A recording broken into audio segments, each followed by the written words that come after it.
I'd been counting down the days on a calendar tucked behind my fridge magnet, each one a tiny promise to myself. Retirement for me wasn't about fading into a quiet routine. It was a doorway, a long-awaited chance to reconnect. After decades in education, shaping young minds, giving more than I ever took, it was finally time to pour that same care into something more personal: my family. My name is Lorraine Carter. I'm 58, freshly retired, and a bit too enthusiastic about color-coded travel itineraries. I know what people think when they hear that: controlling, overbearing. Extra, as it would turn out. But I prefer to call it being prepared. I don't like surprises. Not anymore. My son Nolan is 33, kind, intelligent, driven, a tech consultant in Denver who married young and seemed to grow up faster than I was ready for. His wife, Sierra, is polite, reserved, beautiful in a way that looks like she walked out of a home decor blog. She has this effortless way of commanding attention without raising her voice. We've never clashed outright, but the air between us always felt just a little too measured, like she was waiting for me to cross some invisible line. They'd been married for 6 years, and I'd learned early on not to overstay my welcome. My visits were short, my opinions shorter.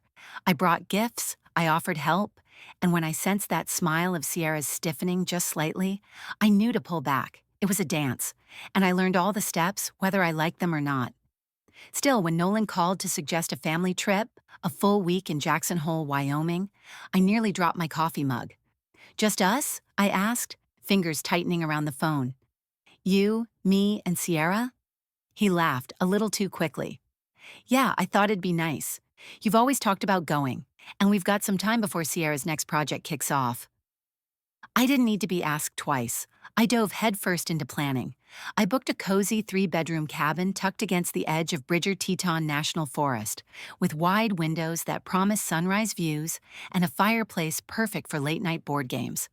I packed extra hiking poles, a new cookbook I thought Sierra might like, and even picked up matching fleece jackets, one in each of our favorite colors. I made laminated daily schedules, restaurant reservations, and even printed maps in case cell reception was spotty. Nolan seemed genuinely appreciative. "Mom, this is great," he said as I texted him updates. "You've thought of everything." Sierra replied only once. "Sounds good, Lorraine. I'll make sure to bring books." The morning we arrived, the air was crisp and pine-scented, the kind that clears your lungs in a way city air never can. A light dusting of snow blanketed the cabin's porch, catching the sunrise like scattered diamonds. I stood on the front steps for a moment, my breath fogging as I took it all in. A picture-perfect scene, a fresh start. Inside, I fluffed pillows, set out welcome baskets with hot cocoa packets and thermal socks, and even arranged fresh flowers in the dining nook. Sierra walked in just as I was straightening the last placemat. "You didn't have to do all this," she said, her voice flat. "Oh, I didn't mind," I replied, forcing a smile. "I wanted everything to feel homey." She didn't answer, just moved past me, boots clicking softly on the hardwood. I tried not to let the silence sting. That first evening, we shared a quiet dinner. I made beef stew, Nolan's childhood favorite, and set the table with cloth napkins shaped into little pine trees. We talked about Nolan's work, about Sierra's upcoming photo series, about the best trails nearby. But something about Sierra's gaze lingered a little too long on the folded itinerary I'd placed next to her plate. Her lips quirked, almost imperceptibly. I couldn't tell if she was amused or annoyed. Later, as I tucked the leftovers into labeled containers, I caught her whispering to Nolan in the hallway. "She's so extra," she said, lightly, casually, like it didn't matter. "And Nolan?" He just laughed. They didn't know I heard. I pretended I hadn't, but something small and sharp lodged in my chest, right where the warmth had been. We'd barely been at the cabin for 48 hours when the illusion of harmony began to crack. It wasn't dramatic. Not yet. Just little things. Sierra scrolling through her phone during dinner. Nolan disappearing into his work emails more often than he looked up. Me, trying to keep things light, keep the conversation flowing like the wine I kept pouring into glasses no one finished. It was after breakfast on the third morning. I had woken up early and prepared a full spread: scrambled eggs with chives, maple sausage links, blueberry pancakes, and fresh fruit fanned out on a wooden platter. I'd even hand-squeezed orange juice. It felt like the kind of morning worth celebrating. Sierra came downstairs in joggers and a cropped fleece, her hair pulled into a sleek braid. She looked at the table, her eyebrows lifting slightly. "Wow," she said slowly. "This is a lot." I laughed lightly, a bit too eager. I thought it'd be nice to start the day off with a real breakfast. No one should hike on an empty stomach. She picked up a strawberry, turned it over in her fingers. "You really are extra, Lorraine." 3 words, tossed like confetti, but not the joyful kind. More like the kind that lands on your tongue and tastes like ash. Nolan chuckled, buttering his toast. "That's just Mom. She loves this kind of stuff." She gave him a look, part amusement, part exasperation, and popped the strawberry into her mouth. "No, I mean she's extra extra." She didn't say it with venom. That would have been easier. It was the offhandedness that got me, like it was an accepted truth, like I was an inside joke. I smiled, or tried to. Something behind my ribs tightened, pulled taut like piano wire. I busied myself with refilling the juice pitcher, my hands suddenly too careful. They went about their morning as if nothing had happened. Sierra scrolling through her wellness app, Nolan adjusting the laces on his boots. I stayed behind, folding the napkins I'd ironed just yesterday, wondering what about me was too much. Was it the flowers, the itinerary, the matching jackets? Was loving my family too loudly now a flaw? That word followed me out onto the trail. Extra. It echoed off the pines and got caught in the laces of my boots. I walked behind them as we climbed a gentle ridge, listening to their laughter, their ease with each other. I envied it, even as it excluded me. Later, back at the cabin, I started noticing more. The way Sierra corrected me when I mispronounced the name of a local artisan shop. The way she rolled her eyes when I asked Nolan to put on a jacket before stepping outside. It was barely 40 degrees. The quiet sigh she let out when I reminded them to double-check the bear spray. All subtle, all easily dismissed, but each one chipped something away. Nolan, for his part, didn't say much. He'd laugh, smooth things over, change the subject. I couldn't tell if he didn't see it or just didn't want to. That evening, I excused myself early, said I had a headache. The truth was, I couldn't take the way Sierra's smile curled when I talked about old family recipes or childhood traditions. Like it was all outdated, embarrassing. Like I was. I stood in the upstairs hallway for a moment, listening. Their voices drifted up from the living room, low and relaxed. "She's too much sometimes," Sierra was saying. "This trip was supposed to be relaxing. Instead, it's like a themed cruise with a camp counselor." Nolan gave a short laugh. "She means well. She just doesn't know when to stop." There was a pause. Then Sierra's voice again, softer. "We've talked about this, about boundaries, about what comes next." "What do you mean?" Nolan asked. "You know what I mean. She's alone now. Retired. She's going to expect more from us. More visits, more calls. She needs structure. Maybe somewhere with a community. Activities. Support." My chest went cold. "Are you talking about a facility?" Nolan asked, his voice unreadable. "A living situation that works for everyone," she replied. "She's not going to ask for it, but we both know it's time." I backed away from the railing like it was on fire. That was the moment the trip stopped being a vacation. It was a slow-motion betrayal, a carefully constructed ambush, veiled in mountain air and pancake syrup.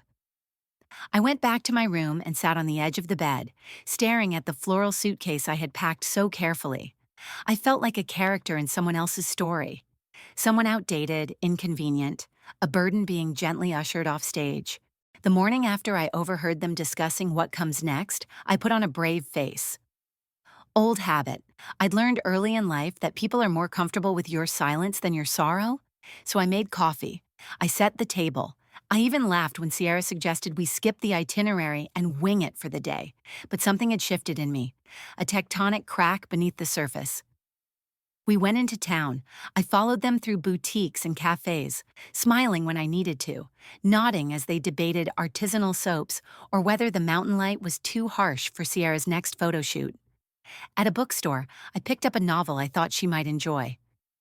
"This author writes such layered women," I said, handing it to her. She barely glanced at the cover. Oh, I don't really have time for fiction. I stood there, blinking, holding the book like a foolish offering. It wasn't just that moment, it was the accumulation. The passive comments, the sighs, the way she corrected me mid-sentence as if I were a child misremembering. I couldn't tell when it had started, but once I noticed it, I saw it everywhere. At dinner, she mocked the way I asked the waiter for extra lemon.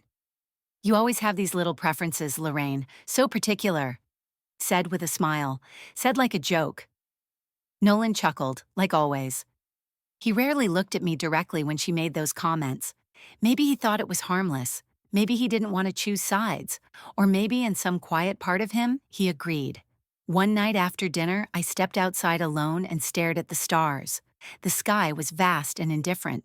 I thought about my husband, Raymond, gone 7 years now. He would have seen through this. He would have known how to hold the silence and still make it feel safe. I remembered another time, years ago before Sierra. I had flown out to help Nolan move apartments. I spent the weekend scrubbing his kitchen, reorganizing his files, cooking meals to freeze. When I left, he hugged me and said, "You're the best, Mom." But 2 weeks later, I heard him on the phone with a friend. "Yeah, she's just intense. Everything's a project." Even then, I'd laughed it off. Told myself that's just how kids are. But now, it echoed. The same pattern. The same way my love, my effort, got rebranded as too much. And it wasn't just the words. It was the exclusion. They'd go off together for coffee runs or early morning hikes. I'd wake up to an empty cabin, a text on the counter. "Back soon, didn't want to wake you." I wasn't elderly. I wasn't fragile. I was just unwelcome. Once, I tried to talk to Sierra directly. We were in the kitchen prepping dinner. I'd offered to make my classic sweet potato bake, Nolan's favorite. She wrinkled her nose. "It's just heavy, Lorraine. We try to eat clean, especially on trips, you know?" I hesitated. I thought Nolan loved it. Her smile was thin. "People change, you should let him." I should have walked away, but something inside me snapped. "Sierra, I know I can be a little much sometimes, but I'm just trying to help, to be a part of things." She didn't miss a beat. "You don't need to try so hard. Honestly, it's exhausting, for everyone." The words landed like ice water. She didn't raise her voice. She didn't need to. It was condescension disguised as concern. When I brought it up to Nolan later, tentatively, over a glass of wine, he rubbed his temple and sighed. "Mom, don't take everything so personally. Sierra's just being honest. You've always been passionate. Sometimes it comes off as controlling." There it was, packaged nicely, rationalized, dismissed. "You're not saying that," I said quietly. "She is." I'm not picking sides. But in not choosing, he already had. The rest of the trip felt like slow erosion. Every shared space became a battlefield of subtext. Every laugh I offered felt misplaced. I started waking earlier and going to bed sooner, just to shrink the window of time we had to share. I found myself in the laundry room one morning, folding towels with meticulous care, just to feel useful. I pressed the corners into neat triangles, my fingers moving on autopilot. And I thought, is this it? Is this what I've been reduced to? A guest in my own family? No one had shouted. No one had cursed. But there was a violence in the indifference. A steady chipping away of identity, masked in politeness. It wasn't loud abuse. It was silent erasure. And I couldn't tell where my place was anymore. I hadn't thought about my mother in years. Not really. She passed away before Nolan finished college, and when the grief came, it was as clean and quiet as the woman herself. No loud weeping, no wails, just silence, followed by polite condolences, casseroles from neighbors, and an odd sense of relief I never dared confess. But here, in this cabin, surrounded by cold smiles and cooler silences, she began to creep back into my mind. Not her presence. No, that was never strong, but her absence. The shape of it, the way she'd been there without ever truly being there. Growing up, I was the daughter who colored inside the lines, who ironed her school uniforms and never left dishes in the sink. My mother, Judith, was the type of woman who believed in efficiency over affection. She measured love in terms of obedience and warmth in terms of accomplishment. There were no bedtime stories, no surprise hugs. Instead, there were to-do lists, curt corrections, and a never-ending checklist I never quite finished. When I got straight A's, she nodded and said, "Good, keep it up." When I won a debate trophy, she asked if I'd worn a skirt that was too short. When I cried, she told me to get a grip. "You're not weak," she'd say. "Don't act like you are." There were no screaming matches, no slamming doors, just a quiet dismissal that stung sharper than any slap. I spent years trying to decode her, trying to earn a softness I began to suspect never existed. I made her tea when she was tired. I learned to cook her favorite meals. I washed the windows without being asked. I thought, maybe if I'm good enough, she'll see me. She never did, at least not the way I needed her to. And now, watching Sierra toss off criticisms like petals, seeing Nolan go quiet instead of standing up, I felt it all over again. That cold wall, that impossible standard. I had poured myself into this trip the same way I had poured myself into every role I'd ever taken. Mother, wife, daughter. I knew how to serve, how to give, how to anticipate needs before they were spoken. I thought that was love, that if I did enough, gave enough, they'd keep me close. But I'd mistaken performance for connection. Again. One afternoon, while they were out exploring some remote photo spot, I stayed behind. Claimed I was tired, though I wasn't. I wandered the cabin like a ghost, drifting room to room. When I opened the wardrobe in the guest room, meant for storage, I found a small leather-bound box. It must have been mine. I'd brought it on instinct, tucked into the bottom of my suitcase, though I hadn't remembered doing it.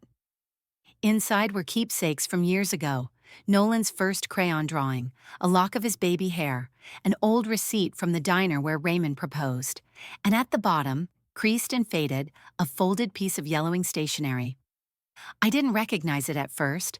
The handwriting was mine, but younger, more rigid. I opened it.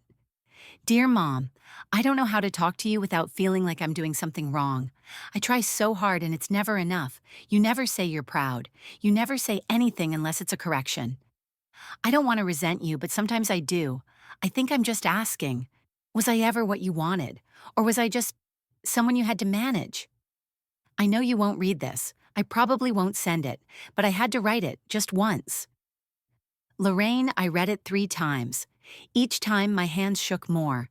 I had forgotten I'd written it.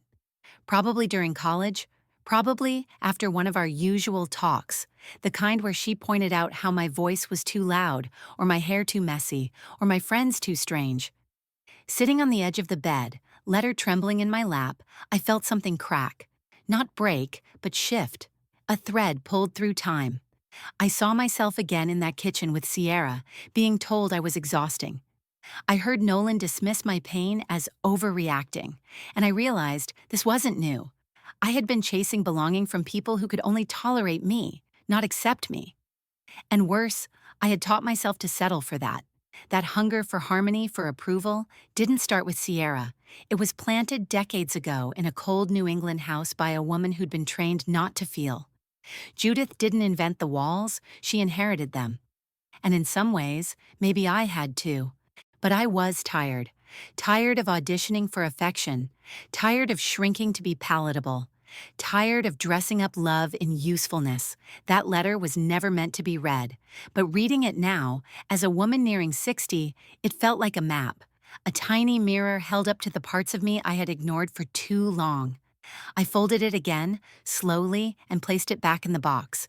Then I looked out the window, past the trees, past the ridge, toward nothing in particular. Something had to change, and maybe, just maybe, it would be me. It happened on a Thursday afternoon just as the snow began to fall again, quiet flakes drifting like secrets through the gray Wyoming sky. We had driven into town for lunch to a rustic cafe Nolan had read about online, the kind with cast-iron chandeliers and menus written in cursive on recycled paper. I wore the navy scarf Nolan had given me one Christmas, wound tightly around my neck, though it barely warded off the cold I'd been carrying inside all week. The hostess led us to a table near the window, and I offered to order for everyone, just trying to be helpful, just trying to hold some piece of what little connection I had left. I think the wild mushroom risotto sounds nice, I said, scanning the menu. And the pear salad looks— Lorraine! Sierra cut in, her voice sharp but hushed. We're capable of reading menus. I blinked, startled. I was just suggesting— It's fine, Nolan mumbled, eyes already on his phone. Let's just order. The words caught in my throat like splinters. When the waiter arrived, I stayed quiet. I picked at my salad while they discussed their favorite podcasts and upcoming travel plans, none of which included me. Every bite tasted like chalk. Then came the moment. The waiter brought out the wrong dish. Sierra had ordered grilled trout but received the halibut. She looked up, all practiced poise. I'm sorry, this isn't what I asked for. The waiter, flustered, apologized profusely. I smiled, trying to ease the tension. It's not a big deal. I'm sure it still tastes lovely. Sierra turned, slow and measured. It is a big deal. Maybe some of us aren't used to settling. The implication hit harder than the words. My cheeks flushed with heat. I didn't mean— I know what you meant, she said coolly. You always mean well, that's the problem. Nolan looked up then, sensing the shift. Can we not do this here? The room seemed to shrink. My breath felt tight in my chest. I'm not trying to cause trouble, I said quietly. I wanted this trip to be special. Well, Sierra said, stirring her water with the straw, it's definitely been something. That was it. I stood. The chair scraped loudly against the wooden floor. Heads turned. I've been walking on eggshells this entire trip, I said, my voice trembling but loud enough now. I've cooked for you, planned for you, tried to make everything perfect, and all I've gotten in return is mockery and cold shoulders. Mom, Nolan warned, tone clipped. This isn't the time. No, I snapped. Maybe it's long past time. Sierra crossed her arms. If this is about the extra comment, it's about all of it, I said. The way you talk to me, the way you look at me, like I'm something embarrassing you have to manage. She blinked, surprised. Not remorseful, just surprised I'd said it out loud. I'm your mother, Nolan. I raised you. I taught you to be kind, to be strong. And now I sit here watching you let someone chip away at me piece by piece, and you say nothing. He opened his mouth, closed it. You're blowing this out of proportion.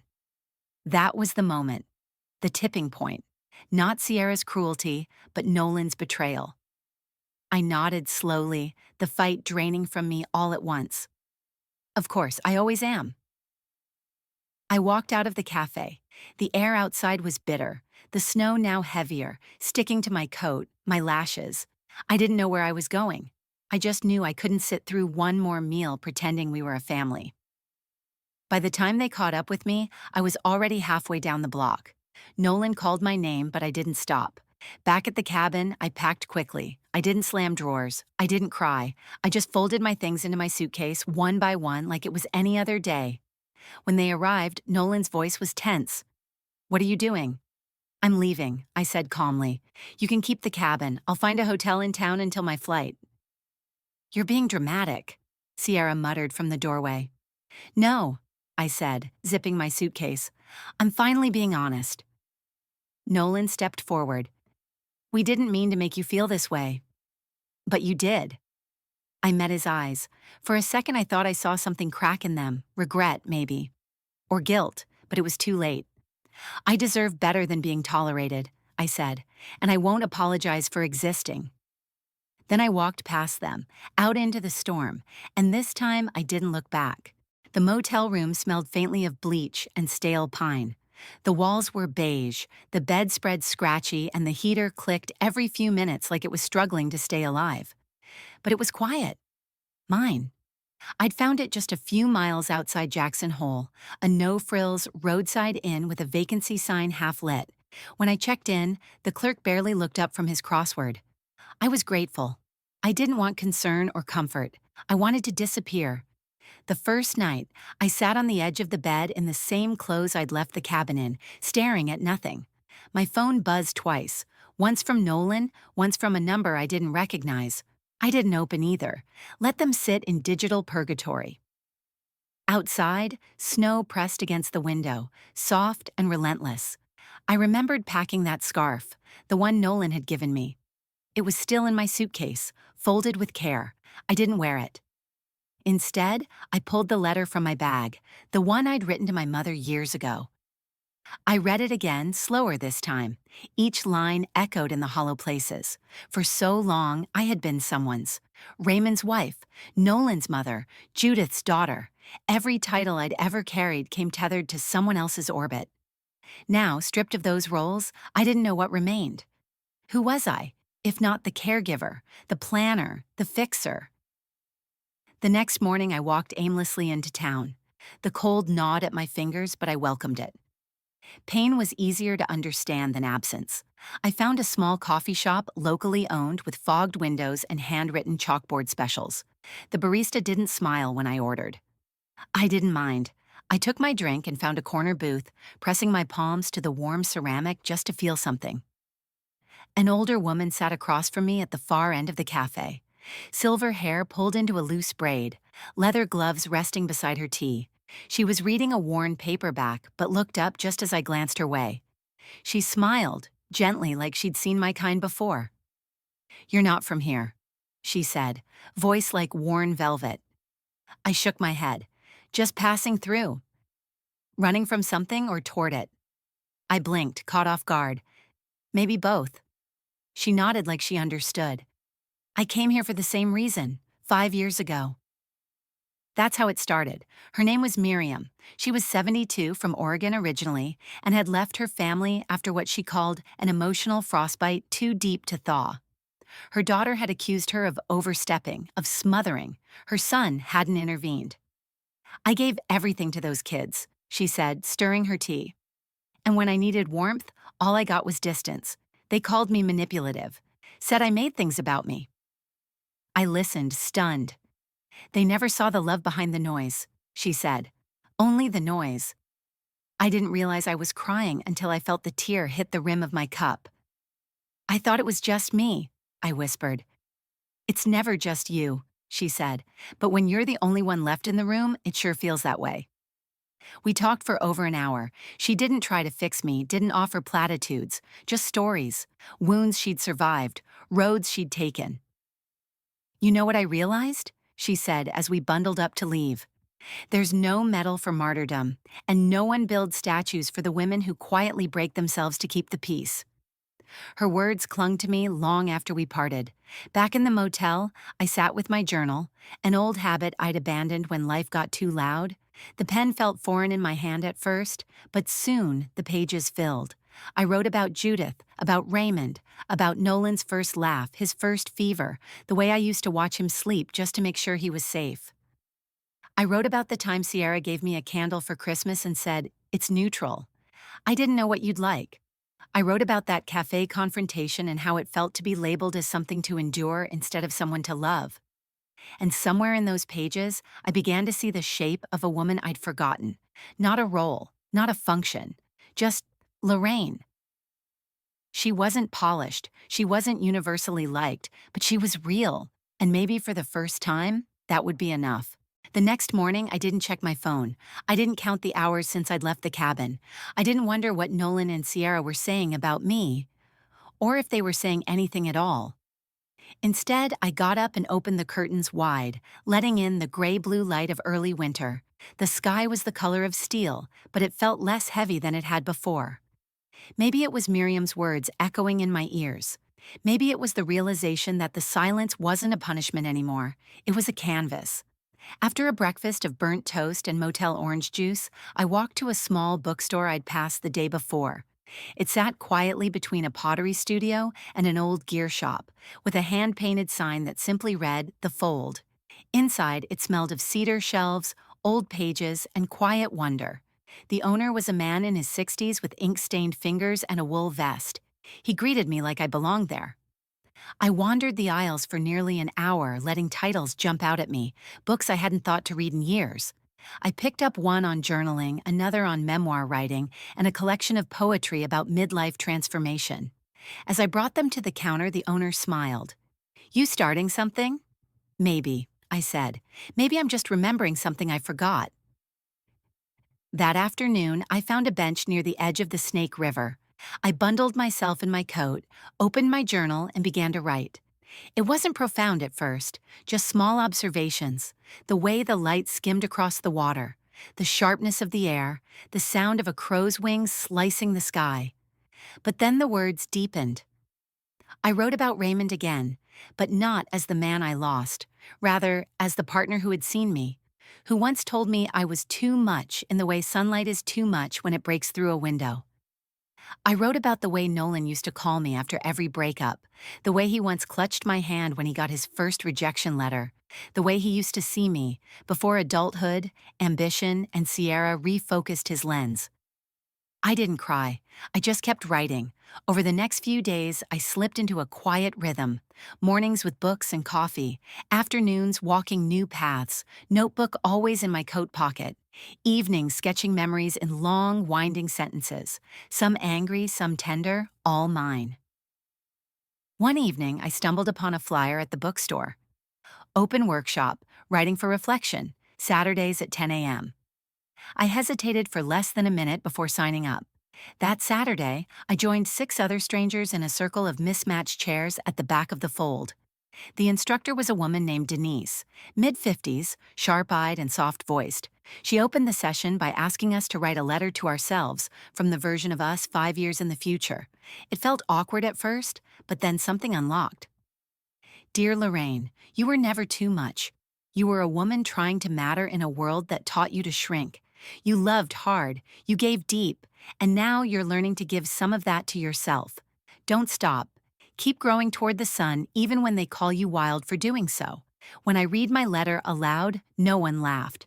No one rolled their eyes. There were tears in a few of them, and something soft broke open in my chest. After class, Denise pulled me aside. "You've got a voice," she said. "Have you ever thought about writing more seriously?" I hadn't, not since college, but the seed had been planted. Over the next week, I started writing short essays, reflections on motherhood, on identity, on what it means to be wanted versus needed. I emailed one to Denise, and she sent back a list of publications that might be interested. "There's an audience for your truth," she wrote. I didn't know if I believed her, but for the first time in a long time, I wanted to. I also found a local art class, just beginner sketching. I was the oldest one there, but I didn't care. I spent 2 hours drawing a vase of wildflowers with lines that were crooked but confident. The instructor smiled at the bold strokes. "You don't hesitate," she said. "That's rare." It wasn't hesitation I struggled with, it was permission, and maybe I was finally starting to grant it to myself. I stopped dressing for usefulness. I bought a wool hat in a shade of crimson that felt like courage. I wore earrings again. I stopped apologizing to waiters when I asked for substitutions. I took up space. Each small act was a brick in a foundation I didn't know I was rebuilding. And slowly, something shifted. Not loudly, not all at once, but quietly and deeply. I was becoming someone again, not someone's, just someone. It had been nearly 30 years since I'd set foot on the porch of my childhood home. The paint had faded, the wood beneath the steps slightly warped with time and weather. I stood there for a long while, the air around me thick with the weight of memory. The house now belonged to my cousin Hannah. She'd kept it mostly intact after my mother's passing, updated the kitchen, modernized the roof, but the bones were the same. The hallway still creaked in the exact spot where I used to tiptoe to the kitchen after bedtime, craving cookies and some kind of acknowledgement. Hannah greeted me at the door with a soft, hesitant smile. "It's been a long time," she said, and I nodded, unsure of what to say. We spent the afternoon catching up in the living room, a space still lined with the same wallpaper that had curled at the edges when we were children. I let her speak, asked questions and listened, but eventually, the conversation dipped into deeper waters. "You're not here just for nostalgia, are you?" Hannah asked gently. I shook my head. I needed to remember and understand. We talked about Judith, my mother, how she had always been precise, emotionally distant, a woman carved out of control and unspoken fear. Hannah recalled how, even as children, we instinctively competed for her approval. How Judith, without malice but with devastating efficiency, made warmth something to earn. She was scared of softness, Hannah said, and I think that made us scared of it too. That hit me harder than I expected. In that old house, I began to speak out loud the truths I'd long kept folded inside. I told Hannah about Nolan, about the trip, about Sierra's words and the cold that hadn't left my chest since. I keep wondering, I said, if I turned into her. Hannah shook her head. Number you turned into someone who loved too hard without knowing when to stop. That's not the same thing. I spent the night in my old bedroom, the twin bed a tight fit now but oddly comforting. I ran my fingers along the grooves carved into the side of the nightstand. Scratches from bracelets I used to wear, the edge of a pen I once jabbed in frustration. The next morning I stood in front of the mirror. The woman who looked back at me was tired, yes, but clearer than she had been in years. I wasn't here for forgiveness, I was here for truth, and I had found it. When I returned to Jackson Hole a few days later, I didn't go back to the motel. Instead, I stayed at a small bed and breakfast run by a retired musician and his husband. The walls were lined with instruments, the bed sheets smelled like lavender, and the air was easy. It was there just after breakfast that my phone lit up. Sierra, I'd like to talk, if you're open to it. I stared at the message for a long time. My first instinct was to ignore it. But something in her wording, if you're open to it, softened me. We met at a public garden near the edge of town, neutral ground. She looked nervous, more than I'd ever seen her. Her coat was pressed, her makeup minimal.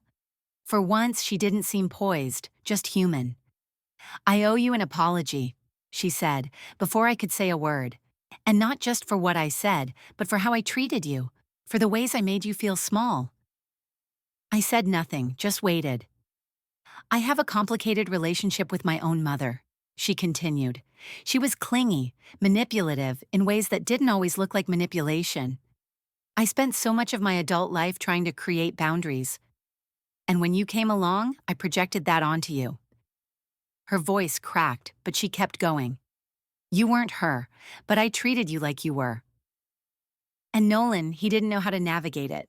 He should have done better, so should I. For a moment, I let the silence breathe. I'm not perfect, I said. I have my faults. I know I can be overwhelming. She looked at me then, directly. Overwhelming isn't a sin. Wanting to be involved isn't wrong. I see that now. There it was.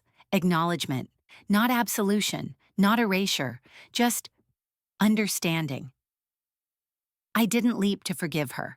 I didn't pretend everything could be mended in a single conversation, but I nodded, slowly. I appreciate you saying that, I said. We sat in silence, the garden wind threading through the bare branches. There were still wounds, still distance, but there was also the smallest hint of bridge work. After she left, I returned to the inn and wrote in my journal for 3 hours. I wrote about my mother again, but this time with less anger and more recognition. I saw her not as a villain, but as a woman raised in a colder world. I wrote about Sierra and about myself, and about how we're all mirrors for each other, reflecting pain we haven't healed. I made a promise in that journal, to end the pattern, to stop confusing love with erasure, support with sacrifice, to raise my voice not in protest, but in self-respect, and for the first time in years I felt something like peace. I sat in the garden for nearly an hour after Sierra left, watching the wind sweep leaves across the stone path. Her apology had been unexpected. Sincere, maybe, but I knew better than to mistake a crack in the wall for an open door. Forgiveness wasn't the same as forgetting, and acceptance wasn't the same as returning. That night, I didn't sleep much. I lay in the soft bed at the inn, the scent of lavender clinging to the pillowcase, and I thought about Judith, about Nolan, about how easily women like me are folded into corners until we forget we were ever whole. The next morning, my phone rang. Nolan, I hesitated, then answered. Hi, he said, his voice quieter than usual. Sierra told me you met. Yes, I said, she did. I'm sorry, Mom. I waited. I know I should have said it sooner. He continued. I should have defended you. I should have seen it. I didn't want to believe there was anything wrong, because that would mean admitting I was part of it. His honesty was like a small stone dropped in still water. Ripples. I'm not asking you to forget everything, he added, "but I'm asking if we can talk. Really talk." We agreed to meet at the same cafe where it had all unraveled. He looked tired, humbled, less polished, like the boy I once held through fevers and first heartbreaks. "I've been thinking about that trip," he said after we sat, "and about the way Sierra and I, mostly me, made you feel." I didn't interrupt. I let him go on. "I think I spent a lot of time trying to keep the peace. But peace isn't silence, is it? It's truth, and I didn't give you that." "No," I said, "you didn't. I didn't want you to feel like a burden, but maybe I was too scared to admit that I didn't know how to balance everything, that I felt stuck between being a good husband and a good son, and I failed at both." It wasn't an excuse. It was the first real thing he'd said to me in years. "I'm not asking to go back," I said, "because I'm not the same woman who arrived at that cabin." "I know. I need you to understand something," I continued. "I won't keep trying to prove my worth in this family. I won't tiptoe around your life just to be tolerated." He nodded slowly. "You shouldn't have to." "If I come back," I said, "it'll be on new terms. I won't be the default planner, the quiet observer, or the emotional dumping ground. I won't shrink just so you both can breathe easier."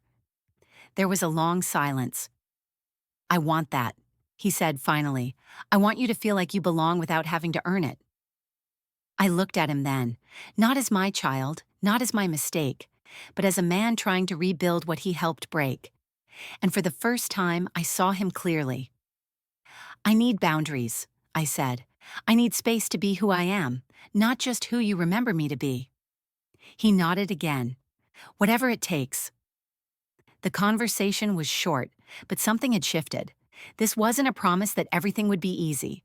It was simply a recognition that I mattered too. Later that day, I returned to the cabin one last time, not to stay, but to gather what I'd left behind. My scarf, a favorite mug, a small sketch pad I'd forgotten on the windowsill. As I stood in the doorway, I looked around, not at what had gone wrong, but at what I'd survived. Then I turned off the lights, closed the door behind me, and walked away. Not out of bitterness, but out of clarity. Because sometimes the bravest thing you can do is choose yourself, loudly, unapologetically, and without looking back. Spring arrived in slow, deliberate strokes. The snow receded from the mountain ridges. The air softened, and with it, so did I. It wasn't sudden. Healing never is. It took months of small, quiet decisions. Some I had to make twice. But I returned to Denver, not as the woman who left, but as the woman who had chosen herself and survived the silence that followed. Nolan and Sierra didn't rush me, and I didn't rush them. Our conversations began tentatively, mostly by phone at first. Simple check-ins, updates about work, photos of the garden Sierra was experimenting with. Then came a dinner invitation. I hesitated, I nearly declined, but I accepted, with conditions. When I arrived, there was no formal table setting, no itinerary waiting for me. Just a homemade curry, Sierra's recipe, jazz playing low, and Nolan lighting candles with a quiet kind of reverence. "Come in, Mom," he said, like he meant it. The evening was gentle. Sierra asked about my writing. Nolan listened without checking his phone. No one joked about me being extra. No one asked me to tone down or trim back. They asked me in. That became our new rhythm. Intentional, respectful, imperfect. We redefined traditions. Sunday dinners became potlucks where everyone brought something, even if it was just a story. Holidays weren't performances anymore. They were shared moments. Sometimes loud, sometimes quiet, always honest. I didn't try to earn my seat anymore. And Sierra? She surprised me. She began to share pieces of herself I hadn't seen before. Not vulnerability masquerading as control, but real, raw history. Her complicated relationship with her mother, her fear of becoming her. The tension between wanting closeness and needing space. One evening, after everyone else had gone to bed, she handed me a small box. "I found this in a bookstore," she said. "Thought of you?" Inside was a leather-bound journal, deep plum in color with a simple phrase embossed in gold on the cover. "Write the life only you can." I looked up, surprised. "I read your first essay," she said sheepishly. "The one Denise helped you publish. You have a voice, Lorraine, and it matters." That essay, born in a motel room after too many years of being silent, had taken on a life of its own. What started as journaling became essays, then public readings, then messages from strangers saying, "Me too." I was no longer writing just to heal, I was writing to connect. Eventually, I created a local group called Unquiet Women. We met twice a month in the library's community room. Mothers, grandmothers, single women, widows. All of us carrying stories that didn't fit inside polite conversation. We wrote, we cried, we laughed too loudly, we refused to apologize. One afternoon, I brought up the idea of a book. Not a memoir exactly, but a woven collection, essays, letters, reflections. I want to call it The Space I Take, I told the group. They applauded. The book came slowly, but it came. Page by page, truth by truth. And when it was finished, I held it in my hands like proof. Not of perfection, but of survival. At the launch reading, Nolan sat in the front row, Sierra next to him. My grandson, 2 now, played with a toy truck at their feet. When I finished reading the final passage, Nolan stood. The applause was immediate, but I only looked at him. He mouthed, "I'm proud of you." And this time, I believed it. In the months that followed, life didn't magically smooth itself out. There were still tensions, still things to unlearn, but we all showed up, with clearer voices and softer hearts. And me? I gardened, I traveled, I wrote more than ever. I stopped dimming to keep others comfortable. I claimed joy where I used to feel guilt, because legacy isn't just what we leave behind, it's what we rewrite while we're still here. And I was just getting started. It's funny how change starts small, almost imperceptibly, like the first warm wind of spring. You don't notice it right away, not until the snow begins to melt around your feet and the world softens under the thaw. That's how things shifted between Nolan, Sierra, and me, not with fireworks or declarations, but with presence, with listening, with choosing again and again to show up differently. We still had our missteps. Old patterns don't vanish overnight. There were moments when I found myself falling into familiar roles, offering too much, planning too far ahead. But now, when that happened, Sierra didn't bristle. She leaned in. "Lorraine, is this what you want, or what you think we expect?" And I asked the same of her. We were learning how to speak, and more importantly, how to hear. Nolan became more active in our conversations, no longer the silent peacekeeper. He'd call just to talk, not to mediate or manage. Once, after a long dinner, he pulled me aside. "I've been reading some of your essays," he said, "and I realized I never knew half the things you carried." I smiled.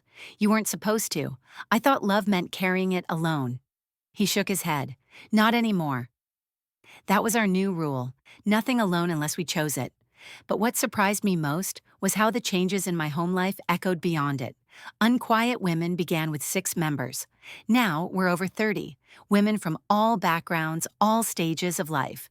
Teachers, nurses, retirees, single mothers, divorcees. They come with journals, old diaries, sometimes nothing but their voice and the ache in their chest. We write about our mothers, our daughters, our disappointments. We write about the things we never said and the things we wish we hadn't. And every time, someone's story cracks open another heart in the room. One evening, a woman named Rachel shared about her mother-in-law, a woman she had kept at arm's length for years. "I always thought she was trying to control everything," Rachel said. "But now I wonder if she was just trying to belong." There was silence. Then another woman nodded. "That's how mine was too." After the meeting, Rachel asked if I had any advice. I told her the only thing I knew for certain. Try meeting her where she is, not where you think she should be. That's the thing about healing. It doesn't stay contained, it radiates. When one woman finds her voice, another feels brave enough to raise hers. A local school counselor asked me to speak at a mother-daughter wellness event. "Not just about writing," she said, "but about truth, about how to break the quiet and the cycles that live inside it." I was terrified, but I went. I stood in front of a room filled with women and girls, and I told them the truth. That silence is not peace, that shrinking is not service, and that love, real love, isn't earned through erasure. Afterward, one teenage girl came up to me and said, "I think my mom and I needed to hear that." "Thank you," I held her hand and whispered, "So did I." At home, the holidays changed. We stopped clinging to the idea of tradition for its own sake. One Thanksgiving, we skipped the turkey and ordered takeout from a vegan Korean place Sierra had been dying to try. We ate on the floor picnic style while my grandson toddled around in mismatched socks. It was chaos, and it was perfect. When Sierra's mother visited that Christmas, something remarkable happened. She and I sat on the porch together, just the two of us. "I read your book," she said after a long silence. "Oh?" She nodded. "I saw parts of myself in it. Parts I didn't want to, honestly, but thank you." We didn't bond overnight, but there was mutual recognition, and sometimes that's all it takes to plant the first seed. Looking back, I understand now that none of this began with Sierra, or Nolan, or even Judith. It began with me refusing to be invisible anymore, with daring to be inconvenient in the name of authenticity. That decision changed everything. Now, when I write, I do it not just to process, but to witness, to honor the generations of women who came before me, and to gently challenge the ones who come after. Legacy isn't made through perfection, it's made through choice. And every time I say no when I mean it, every time I speak when I'd rather disappear, I'm rewriting mine. I'm not done growing, and thank God for that. Some mornings, I still catch myself waiting for permission, to take up space, to speak my mind, to wear red lipstick without wondering if it's too much. But now, when that familiar hesitation creeps in, I answer it with a steady hand and a quiet, unwavering truth. You don't need anyone's permission to be whole. That lesson took me nearly 6 decades to learn. There's something sacred about naming your worth after a lifetime of being taught to question it. Something revolutionary about realizing you were never broken, just misnamed. I used to think resilience meant enduring, surviving, making do. Now I understand it differently. Real resilience is choosing yourself before you're chosen. It's deciding that your voice matters, even if it trembles. It's building a life from authenticity, not obligation. When I look in the mirror now, I don't just see lines or soft places time has etched across my face. I see stories, evidence, survival. I see a woman who was raised by one who never knew how to say, "I love you," but who showed it in crisp linens and tightly packed lunches. A woman who married a man who taught her to laugh with her whole body, and then left her with memories that still hum like music in quiet rooms. A woman who raised a son who didn't always get it right, but who is trying, truly trying, to do better.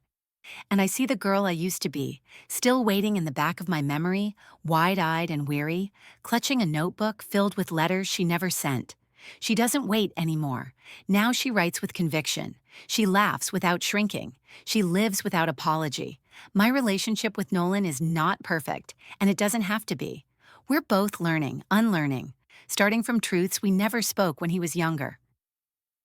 We meet over coffee now, not because we feel guilty or obligated, but because we want to. Because we've discovered the gift of choosing each other anew without expectation. Sierra, too, is growing. We've exchanged stories about our mothers. We've admitted our fears. We've laughed at how differently we see the same events and how beautiful that contrast can be when it's met with respect. Sometimes we fall back into old rhythms, but now we notice, and we course correct, not for harmony's sake, but for honesty's. I've made a home that reflects me now. Walls filled with art I've painted, books I've written and loved, photos not just of family, but of self. A garden blooms just outside my kitchen window, not because I'm tending it for guests or to impress anyone, but because watching something thrive under my care still makes me cry, even now. Unquiet Women has expanded beyond anything I imagined. We've partnered with local libraries, women's shelters, even high schools. Our mission is simple: to remind women that being too much is often just the beginning of being exactly enough. Each session ends with the same mantra, whispered like a promise. You are not a burden. You are a blueprint. We are the proof that healing is not linear, that becoming is not bound by age, and that self-worth is not a destination. It's a practice, a daily declaration, sometimes whispered, sometimes shouted, always earned from within. I never wrote that letter to my mother, but in a way I have now. Through every essay, every word I've shared, I've told her, "I forgive you." and I release you. And in doing so, I've released myself. If you had told me a year ago that I would stand in front of strangers and speak my truth without flinching, I would have laughed, or maybe cried. But here I am, still trembling sometimes, still uncertain, but standing. This story isn't wrapped in a neat bow. Life never is. There are still misunderstandings, still moments where I wonder if I'm doing enough, giving enough, being enough. But now I meet those questions with a different answer. I am enough, as I am. And if you're reading this, whether you're a mother, a daughter, a friend, a woman who's been made to feel small, I hope you remember this too. You don't owe anyone your silence. You don't have to twist yourself to fit into places that were never built to hold your fullness. You are not too much. You are exactly what you need to be, and that's more than enough. If you've ever been made to feel like your care was too loud, your presence too much, or your love a burden, this is your sign to stop apologizing for your depth. Stop shrinking to fit into rooms that can't hold the fullness of your spirit. Reclaim your voice, reclaim your space, reclaim you. Whether through art, words, silence, or fire, choose the life that sees you as whole. And if the door doesn't open for your truth, build your own house. Fill it with light, and leave the door wide open for others still finding their way home.